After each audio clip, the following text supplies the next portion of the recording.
le pitch de la Bible en fait. Donc du coup, Judas, vous connaissez tous celui qui a trahi. Il a trahi Jésus. Il a trahi Jésus. Il a trahi Jay-Z. Celui qui a trahi Jay-Z. Tu sais, des fois la nuit je m'ennuie. Je pars avec une russe à la montagne.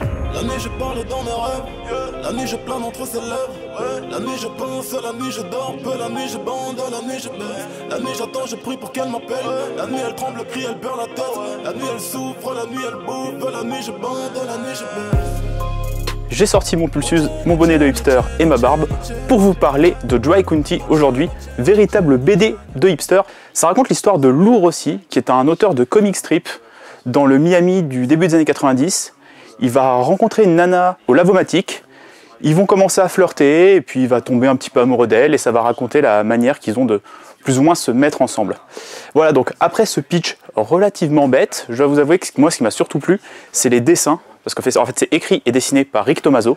Je vous avais déjà parlé de Rick Tomaso il y a quelques mois maintenant pour Spice Hill, qui était un comics d'espionnage avec des animaux anthropomorphiques. On était sur un style graphique qui là était entre Trondheim et Hergé. Et il y a le TP est sorti d'ailleurs le mois dernier et je vous le conseille parce que c'est vraiment bien. En plus c'est sur un format un peu plus grand que les comics. Donc ça rentre parfaitement dans une BD de franco-belge à côté de vos Tintins par exemple. Revenons à Dry County, et vraiment comme je vous disais, moi c'est les dessins qui m'ont vraiment plu, et notamment les couleurs. On est vraiment dans une ambiance floridienne parfaite, avec du turquoise, du bleu, du rose, du violet. C'est super joli, et ce qui est assez intriguant, c'est que c'est décrit sur le site d'Image comme un thriller, alors que là sur le numéro 1, c'est pas du tout un thriller. Donc j'attends vraiment de lire la suite, parce que moi ça m'a vraiment plu. C'est terminé du coup cette semaine, c'était en 4 numéros, écrit par Jeff Lawless et... en 4 numéros. Mon coup de cœur de la semaine, c'est Vampironica numéro 1. C'est une nouvelle série qui sort chez Archie Comics sous le label Archie Horror. Cette façon un peu de réinventer les personnages et l'univers de Archie Comics qui est historique aux États-Unis, avec une touche d'horreur, ma foi, plutôt bienvenue. Ça a donné de très bons titres depuis le lancement par Roberto Aguirre Sacasa en 2013. Et je ne vais pas vous refaire l'historique là, parce qu'il y a un super papier que Corentin a fait sur le site, donc allez le consulter. Mais je partage du coup son avis sur Vampironica, qui est écrit et dessiné par le couple Smallwood. Donc il y a Megan Smallwood et Greg Smallwood que vous avez vu notamment sur le sur le Moon Knight pardon, de Jeff Lemire.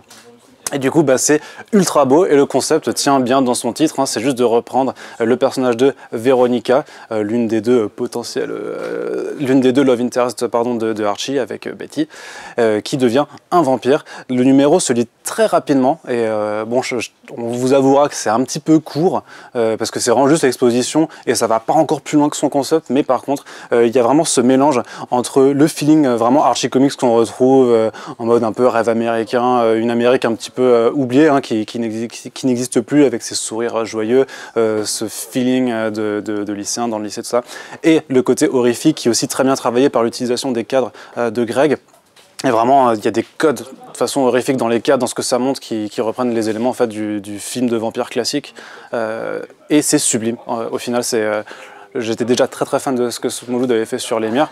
Là, au niveau de la composition, au niveau du charisme des personnages, au niveau de l'apparence des vampires et surtout de l'utilisation des couleurs. Franchement, c'est un pur spectacle, on s'en prend plein les yeux pendant la vingtaine de pages, donc franchement, foncez. J'espère que la série tiendra un peu sur la route parce que chez Archie Horror, justement, les titres sont pas très longs parce que ça accumule souvent beaucoup de retard, mais en attendant une éventuelle publication par Glénat qui se lance dans le Archie ce printemps, foncez sur la VO parce que c'était trop bien. Alors bonjour, bon, les gemmes du pouvoir, Thanos. Ah, je te déteste. Mon coup de cœur cette semaine, c'est un titre Boom Studio dont on ne vous a pas encore parlé. Il s'agit de Judas, c'est le 4e numéro qui vient de sortir et en fait elle clôt la mini-série. C'est écrit par Jeff Lawless qui avait notamment été chez Marvel sur Groot et Nova, me semble-t-il, et Yacoub Rebelka, du coup, qui lui signe le dessin. Alors qu'est-ce que Judas, c'est la question que tout le monde se pose.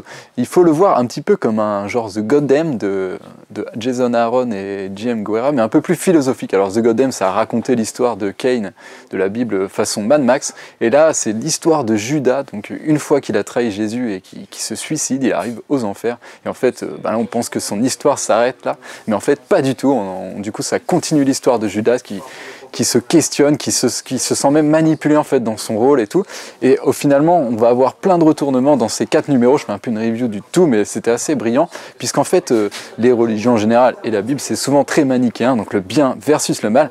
Et le but de ce récit, en fait, c'est de déconstruire justement toute cette ligne fine entre le bien et le mal, Dieu qui censé représenter le bien avec les enfers et le mal et tout. Et en fait, on joue avec ces codes pour finalement mieux les retourner. C'est un peu bizarre à expliquer parce que c'est vraiment un peu conceptuel, mais c'est excellent à lire. En plus, c'est assez rapide et le dessin est super beau. Alors, j'aurais un peu de mal à le décrire. C'est un peu à la croisée des mondes entre des tableaux des fois et un peu de Mike Mignola. C'est vraiment très particulier et ça fait que le titre a une ambiance vraiment très dense et on se sent vraiment aux enfers, et en même temps il y a une réflexion qui se déroule tout au long du roman, du comics, et les cliffhangers sont vraiment super intéressants et tout, ce qui fait que le point de départ du premier diverge complètement de la fin du 4e, et c'est vraiment assez excellent, et je pense que c'est un comics philosophique un petit peu, donc je vous invite à le lire, et si vous êtes un peu croyant, je vous invite aussi à le lire, mais voilà, hein, vu que ça prend la suite de la Bible, ça peut vous froisser, mais bon, c'est pour le plaisir de la lecture, et ce sont des comics, ce n'est pas la vraie vie, hein, peut-être Dieu, c'est pas la vraie vie non plus. À chaque fois, les fins de trucs, c'est vraiment une catastrophe. Bref, lisez Judas chez Boom Studios, peut-être que ça arrivera en France, peut-être pas, sinon lisez-le en VO. Salut à tous, mon coup de cœur cette semaine, je ne sais pas pourquoi je parle comme ça, mais c'est quand même Versus numéro 2 sorti chez Image Comics et toujours scénarisé par Ivan Brandon et dessiné par ce bon Esa Brebic. De quoi ça parle? Je parle extrêmement vite parce que c'est un petit peu comme si j'étais un gladiateur dans une arène du futur, donc là si vous avez bien suivi, vous avez compris que ça parle de gladiateurs dans une arène du futur et notamment d'un gladiateur en particulier. Il va lui arriver plein de galères et il va perdre son sponsor dans ce numéro, donc il se passe énormément de choses. Est-ce qu'il va y arriver? Est-ce qu'il va défourailler les aliens avec des espèces de gros Gatling, des exo-armures ou des bras et tout, on ne sait pas trop, mais c'est un titre d'action qui est quand même plutôt bien foutu. Les dessins d'Esa Brebic, parfois ça manque un petit peu de, d'ancrage, on sent qu'il y a des trucs qui... On a du mal à distinguer les textures, en fait, ils se battent dans la neige à un moment, on ne sait pas trop où commence le vêtement et où commence la neige, mais c'est vraiment très pointilleux comme détail, donc revenons plutôt à la frappe visuelle qu'est ce numéro, parce que je trouve que si vous aimez la SF, et notamment la SF façon Métabaron, et particulièrement Métabaron, le soft reboot qui a été fait il y a quelques années maintenant chez les Humanoïdes Associés, c'est totalement dans ce ton-là. Du coup, c'est plutôt très joli si vous aimez le genre. Et puis, au-delà de ça, je trouve que la façon dont c'est raconté est plutôt intéressante. Il y a une narration qui est à peine déconstruite, juste ce qu'il faut pour toujours bien comprendre l'action, mais aussi pour surprendre le lecteur. C'est pas débile comme on pourrait le croire, parce que bon voilà, un titre de gladiateur de SF, on a vu plus original, mais non, c'est assez finement raconté, et Ivan Brandon par exemple n'a jamais recours à l'exposition pour développer son univers, c'est juste par touche. L'exemple dans ce numéro-là, c'est qu'à un moment, on comprend que la police, en fait, est privée. Et il y a un moment, il y a un type qui se fait agresser et il dit « Aidez-moi !» Et vous allez voir ce qui se passe par la suite quand il y a une police privée. Et puis voilà, si un jour vous entendez parler que le gouvernement veut privatiser la police, eh bien méfiez-vous, car Ivan Brandon et Esa Brebic nous auront prévenus avec Versus numéro 2 chez Image Comics.